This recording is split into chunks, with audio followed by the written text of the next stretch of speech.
Bonjour et bienvenue dans Le Monde devant soi, le rendez-vous géopolitique de Slate. Je suis Hélène Decomer, rédactrice en chef de Slate et je suis en compagnie de Jean-Marie Colombani, cofondateur du site. Bonjour Jean-Marie. Bonjour Hélène. Et Alain Frachon, éditorialiste au Monde et spécialiste des questions internationales. Bonjour Alain. Salut Hélène. Et soudain, le Royaume-Uni s'est retourné vers l'Europe. 5 ans après le Brexit, un rapprochement notable s'opère entre la Grande-Bretagne et la France.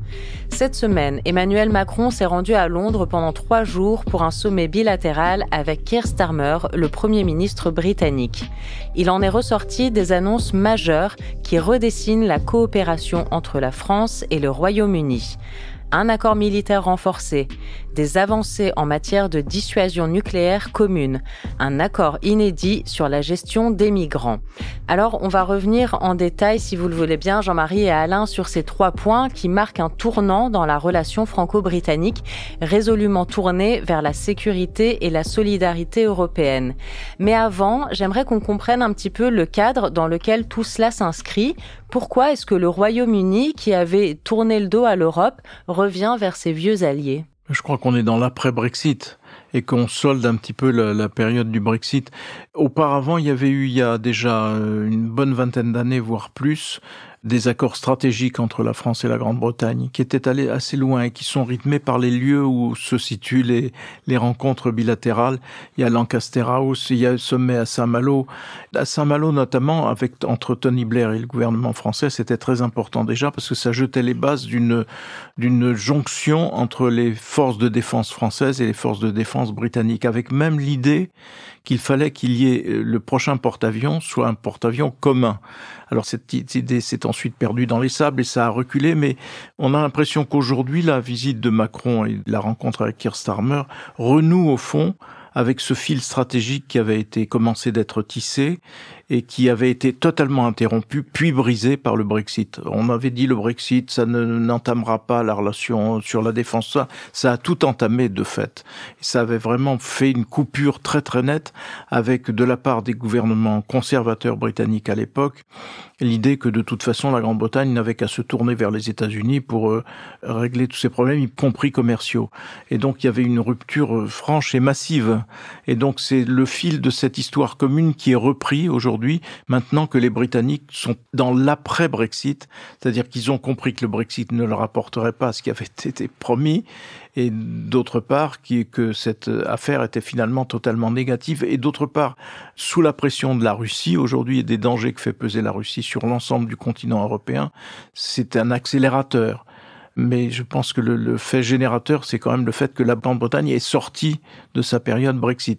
Ça ne veut pas dire que toute l'opinion britannique en soit sortie, puisque maintenant, ce qu'on observe en Grande-Bretagne, c'est aussi, comme partout ailleurs en Europe, une poussée de l'extrême droite. Cette extrême droite, elle répète à l'envi ce que disaient les partisans du Brexit, certes, mais néanmoins, ce sont des travaillistes qui sont au pouvoir, et c'est un rapprochement, en effet, que l'actualité rend chaque jour plus nécessaire, avec le chantage permanent qu'exerce la Russie à travers les bombes qu'elle déverse sur l'Ukraine. Et est-ce que le fait que le grand frère américain s'appelle aujourd'hui Donald Trump joue aussi un peu dans cette nouvelle alliance ou pas tellement ? Certainement, je pense que c'est même un élément clé dans cette histoire. Et si on la reprend, si on cherche quelques marqueurs dans les dates qu'évoquait Jean-Marie, tout est presque dans un communiqué qui date de 1995, qui était dans la résidence de campagne des premiers ministres, Chequers, puis à nouveau les accords de Lancaster, en 2010, Saint-Malo.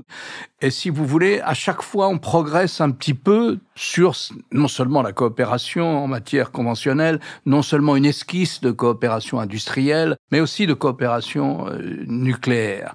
Alors la coopération nucléaire entre la France et la Grande-Bretagne, c'est très spécifique, parce qu'elle existe depuis très longtemps. Le test sur les ogives nucléaires, par exemple, des ogives britanniques et françaises, se fait dans le même laboratoire, en Côte d'Or, très exactement, et aussi au sein du commissariat à l'énergie atomique. Donc on se connaît bien. La question, c'est la coordination éventuelle des doctrines. Et là, je vais reciter les textes que j'évoquais. Dès 1995, les Français et Britanniques, dans le communiqué de la résidence de campagne, cette espèce de grand château Tudor de Chequers, les deux pays disent « Si les intérêts vitaux d'un de nos deux pays sont menacés, alors ils menacent l'autre. Autrement dit, une menace vitale sur la Grande-Bretagne, c'est une menace sur la France. Cette formule est reprise par Lancaster House en 2010. Mais là, on va plus loin, parce que le communiqué commun, qui est un communiqué très court de 5 paragraphes, développe cette base-là, mais dit cette fois-ci, il n'y a pas de menace extrême contre l'Europe qui n'entraînerait pas une réaction commune de nos deux nations. Ça, c'est le communiqué de cette semaine, de ce jeudi communiqué de 10 juillet. C'est la phrase. Ouvrez les guillemets, fermez les guillemets. Et à ce sujet, on développe un groupe de pilotage nucléaire conjoint. Alors, ça veut dire quoi? Ça veut dire qu'on discute doctrine nucléaire. En général, les pays des moyennes puissances qui ont une arme nucléaire, c'est la doctrine, c'est la dissuasion du faible au fort. Voilà, c'est essentiellement de la dissuasion, à 95%. Donc, on peut déjà travailler, si vous voulez, un profil de doctrine commun de l'usage de l'arme nucléaire. Ensuite, on peut planifier des opérations conjointes, explique-t-on, à la suite de ce communiqué. Ça veut dire qu'il peut y avoir des sous-marins nucléaires portant une arme nucléaire français et britanniques qui patrouillent ensemble, par exemple. Ou bien des bombardiers. Pour le moment, la Grande-Bretagne n'a pas encore de bombardiers porteurs de missiles nucléaires. Elle a abandonné ça. Pour le moment, la Grande-Bretagne a 4 sous-marins nucléaires équipés de missiles nucléaires, les missiles Trident, qui sont des missiles américains. Mais elle a passé un contrat il y a 2 ans, je crois, ou même un peu avant, pour acheter 136 F-35, dont certains peuvent porter des missiles nucléaires. Donc vous avez 2 pays, 2 puissances moyennes, qui vont avoir, si vous voulez, la capacité nucléaire sous-marine, ils l'ont déjà. La France a conservé aussi une force aérienne capable d'emporter des ogives nucléaires. Eh bien, on va avoir ces 2 puissances-là qui coordonnent leur doctrine, voire quelquefois des exercices communs. Et ça, c'est inédit? La France n'a aucun accord du même type avec une autre puissance nucléaire? Non, à aucun. D'abord, il n'y a pas d'autres puissances nucléaires en Europe et nous sommes sortis du comité des plans nucléaires de l'OTAN. En revanche, la Grande-Bretagne en fait toujours partie. C'est-à-dire que l'arme nucléaire britannique, elle défend non seulement le Royaume-Uni, mais elle défend les autres pays de l'OTAN. L'Allemagne, par exemple. Ce qui n'est pas le cas de l'arme nucléaire française. Nous n'avons pas la même doctrine, parce que nous n'avons pas les mêmes origines. Et alors on dit tout le temps aux Britanniques, oui, mais vous pouvez pas déclencher l'arme nucléaire sans avoir un feu vert de Washington. Ce à quoi, officiellement en tout cas, les Britanniques disent « ce n'est pas vrai, seul le Premier ministre britannique peut déclencher le tir d'un trident. Il n'a pas besoin d'une double clé, il n'a pas besoin de l'accord de Washington. » Beaucoup de gens sont sceptiques sur cela. Et d'autres sont, vous les verrez sur les plateaux de télévision, sont péremptoires. Notamment les Français, avec la tradition gaulliste, consistent à dire oui, mais les Britanniques, eux, peuvent pas tirer un missile nucléaire, donc leur dissuasion, en fait, elle est couplée avec celle des États-Unis. Moi, je prends les textes britanniques. En revanche, si plus tard les Britanniques développent sur les F-35 américains qu'ils auront une arme nucléaire, là, je crois qu'il y aura un système de double commande. Pour autant, voilà la parole des Britanniques, voilà un peu ce que disent les experts. Donc voilà ce communiqué, patrouille, exercice commun, travail sur la doctrine et solidarité. Lorsqu'il y aura une menace extrême pesant sur l'Europe, vous le disiez avec Jean-Marie, il est évident que 2 éléments ont contribué à ce renforcement. C'est la guerre en Ukraine lancée par la Russie. Et d'ailleurs, l'ensemble de cette réflexion, l'ensemble des communiqués, ce qui a été dit en conférence de presse, de manière explicite ou implicite, tout ça ne vise qu'un seul pays, la menace que la Russie fait peser sur l'Europe. Cette menace, elle est prise très au sérieux par les Européens. L'autre, c'est Trump. Bien entendu, Trump, si vous voulez, a commencé par semer le doute sur l'application de l'article 5 de la solidarité dans ce pacte de défense collective qu'est l'OTAN. Donc, les Britanniques, dès le premier mandat de Donald Trump, ont sollicité une réflexion avec les Français et avec les Allemands aussi. Qu'est-ce qu'on fait si vraiment ils torpillent l'OTAN? Il n'a pas besoin de torpiller matériellement l'OTAN. D'ailleurs, Trump ne torpille pas matériellement l'OTAN. Il y a toujours 100 000 soldats américains en Europe. Il veut en retirer 20 000, ce qui est parfaitement normal. Il finance 70% au moins de l'ensemble du dispositif des bases de l'OTAN en Europe. Donc, il ne s'en retire pas. Mais il l'a désarmé politiquement. Il a semé le doute sur la solidarité. Donc, bien entendu, les Britanniques ont été obligés, et ils l'ont dit, ont été obligés de mener une réflexion. Qu'est-ce qui se passe si c'est la fin de la solidarité transatlantique? Vous avez un homme qui a joué un rôle clé dans cette histoire, extraordinairement négatif d'ailleurs. Jean-Marie y faisait allusion, c'est Boris Johnson. Boris Johnson, lui, tout le Brexit est fondé sur le plan stratégique, sur l'idée qu'il y a une anglosphère. Et que cette anglosphère, la Grande-Bretagne en fait partie, et c'est elle qui assure la défense de la Grande-Bretagne. Alors non seulement il est un des pères du Brexit, mais il est aussi un des pères de ce qu'on a appelé l'AUKUS. C'est-à-dire que la France avait des contrats pour livrer des sous-marins à propulsion conventionnelle, des sous-marins de guerre, dont l'Australie estimait qu'elle avait besoin face à l'expansionnisme chinois. Et puis, dans le dos de la France, américain, l'administration Biden, pour ne pas la nommer, et Boris Johnson ont conclu un autre contrat. Mais qu'est-ce qui se passe? C'est un contrat pour avoir des sous-marins à propulsion nucléaire, ce qui est d'ailleurs contraire au traité sur la non-prolifération dans le Pacifique. Et donc, finalement, le gouvernement conservateur australien dénonce le contrat français et dit on va avoir des sous-marins encore mieux. Sauf que ils n'auront pas de sous-marins, in fine. Parce que l'administration Trump, elle a dit « mais ça ne nous intéresse pas ce truc ». Donc il est fort probable que les Australiens n'aient jamais de sous-marins, les sous-marins qu'ils voulaient avoir, qui étaient de conception britannique, conception américaine, fabrication britannique, etc. Donc ils se mordent les doigts maintenant. Mais ça veut dire quoi? Ça veut dire que l'anglosphère n'est plus l'environnement stratégique de la Grande-Bretagne. Et ça, les Britanniques en sont très conscients. Leur environnement stratégique, c'est la solidarité avec le continent européen. C'est donc là que revient l'Europe, Jean-Marie Colombani. Oui, mais c'est une immense question. Juste quelques bribes de détails pour essayer de mettre d'accord les experts sur l'autonomie ou non des Britanniques dans le maniement de leurs armes nucléaires. Dans le maniement des armes conventionnelles, il y a bien une double clé. Quand Nicolas Sarkozy et David Cameron, Premier ministre britannique, décident d'intervenir en Libye, Nicolas Sarkozy déclenche les bombardiers français parce qu'il les décide, puisqu'il est chef des armées. Le Premier ministre britannique ne peut pas sans l'aval des États-Unis. Et donc il est obligé d'attendre l'aval des États-Unis pour lancer ses bombardiers aussi à l'assaut de la Libye. Donc ça donne quand même une réponse, un élément de réponse sur l'autonomie plus ou moins de la Grande-Bretagne là-dessus. Donc sur l'anglosphère, elle existe, elle est réelle. Sa dernière application la plus spectaculaire, ça a été la guerre d'Irak. Quand George Bush Jr. déclenche les opérations en Irak, l'opinion britannique est vent debout contre cela. Le Premier ministre britannique est obligé de suivre, c'est Tony Blair. Et ça va d'ailleurs tuer politiquement Tony Blair. C'est à ce moment-là que se déclenchent des campagnes dans la presse britannique sur le petit caniche de George Bush pour qualifier Tony Blair. Ce qui est injuste vis-à-vis de Tony Blair, mais il a été obligé de se ranger derrière les Américains parce que c'est en effet cette coalition des 5 qui considère qu'ils sont la seule vraie communauté, que la communauté européenne c'est une illusion et que la seule vraie lien stratégique c'est entre les États-Unis, la Grande-Bretagne, l'Australie, la Nouvelle-Zélande. Donc ça, c'est une immense question pour les Britanniques. Alors là, il y a ce que signe Keir Starmer, le Premier ministre britannique aujourd'hui. Est-ce que ses successeurs ne déferont pas, s'ils sont conservateurs ou s'ils sont influencés par l'extrême droite britannique, n'auront pas la tentation de défaire cela? Je ne sais pas. En tout cas, pour le moment, c'est une réponse bienvenue, immédiate à la menace que fait peser la Russie.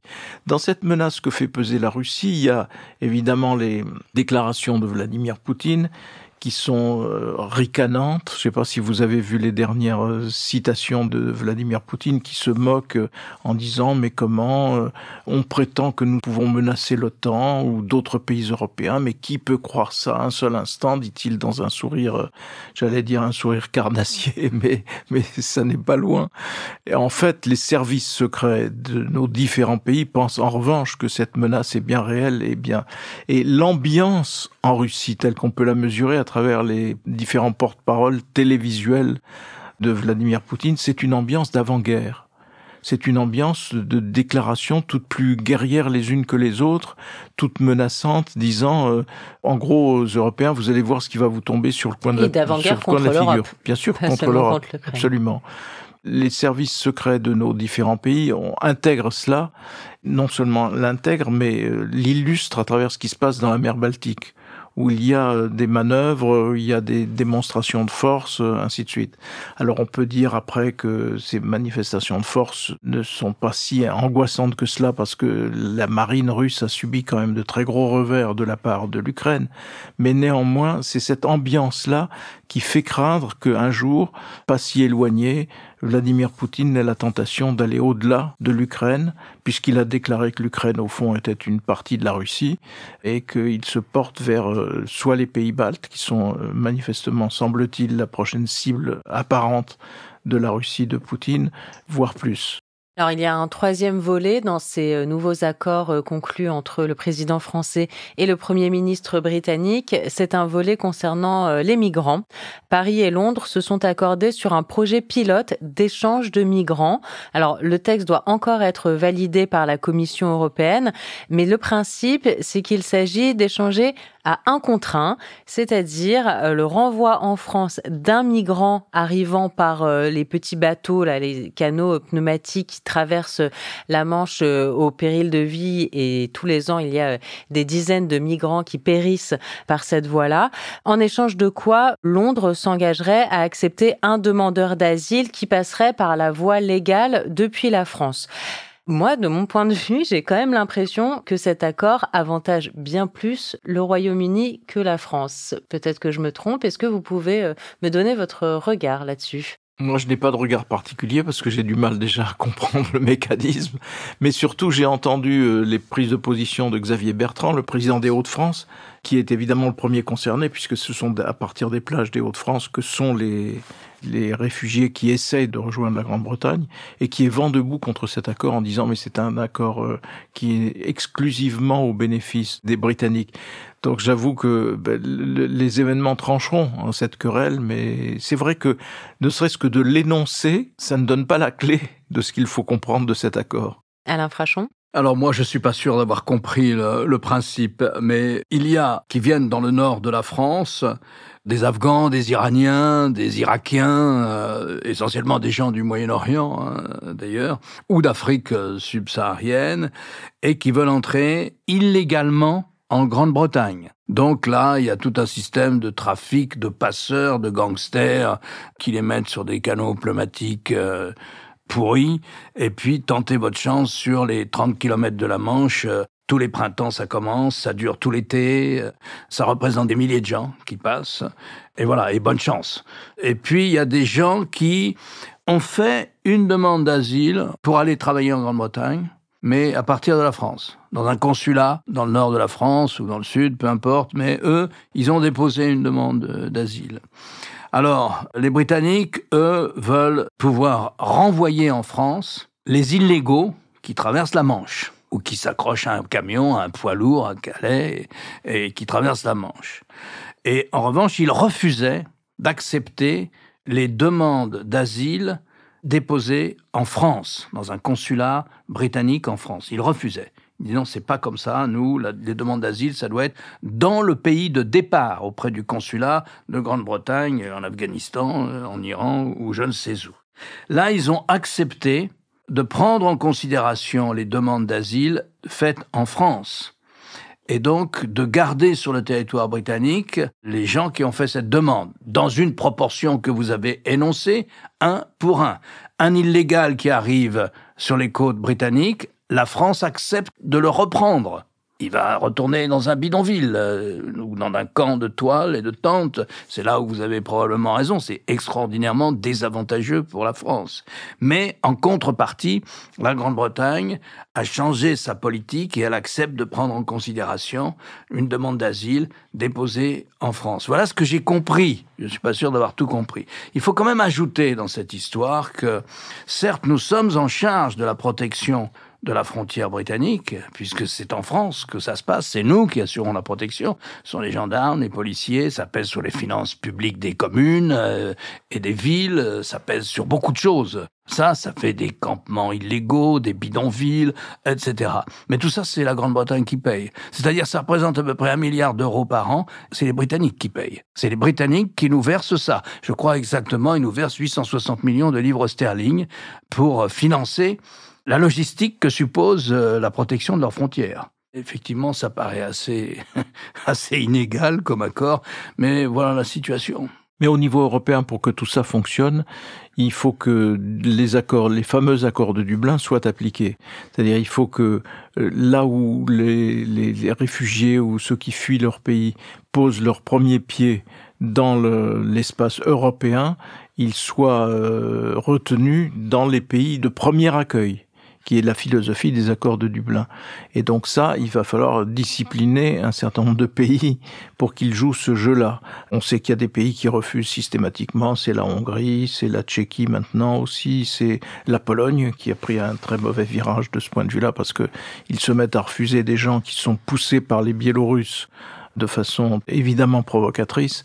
Donc c'est une affaire très compliquée et qui, pour que ça fonctionne vraiment, il faut beaucoup de bonne volonté et beaucoup de temps probablement pour arriver à un résultat. Ce qui s'est passé, à mes yeux en tout cas, de plus important dans ces rencontres, c'est quand même que, vous savez qu'il y a eu un amorce de débat en France sur est-ce que la France doit, c'est un procès qui est fait en permanence à tous les présidents de la République, est-ce que la France doit étendre son bouclier nucléaire, qui lui sert à elle-même, est-ce qu'il faut qu'il l'étende par exemple à l'Allemagne ou à d'autres pays européens?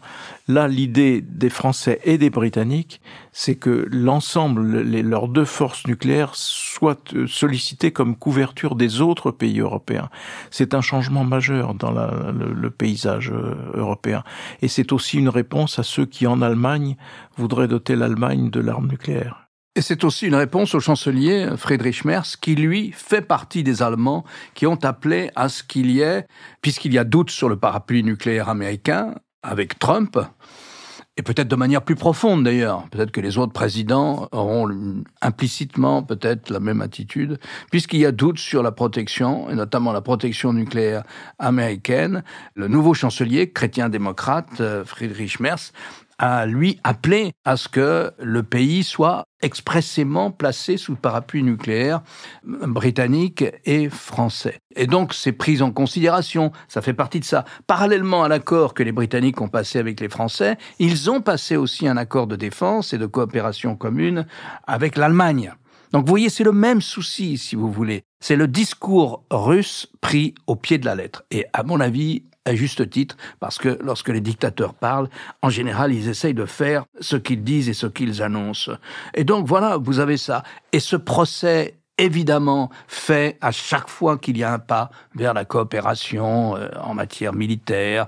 C'est un vieux procès qui est fait à l'extrême gauche et à la droite, et à droite aussi, du fait, mais comment nous allons perdre la commande de notre arme nucléaire. Notre souveraineté. Alors qu'il n'a jamais été question de ça, ni du temps d'Emmanuel Macron, ni du temps de ses prédécesseurs, ni du temps de François Hollande, ni du temps de Nicolas Sarkozy, etc. Il n'a jamais été question. Il est toujours précisé qu'il n'y a pas de double clé, là. Il n'y en a pas. Non, c'est pas vrai. C'est pas à Bruxelles qu'on va décider de l'emploi de l'arme nucléaire française. C'est la France qui le décide. Le souverainisme n'est pas mort. Et l'Europe de la défense avance. Merci beaucoup Jean-Marie Colombani, merci beaucoup Alain Frachon pour cet épisode. On se retrouve très vite pour un nouveau Le Monde devant soi et retrouvez également la 3e saison de Mémoire d'un monde, le podcast de Jean-Marie Colombani, dont un nouvel épisode sort tous les mardis de ce mois de juillet. Un podcast produit par Slate Podcast. Production éditoriale et présentation, Hélène Decomer. Prise de son, montage et réalisation, Marius Sor.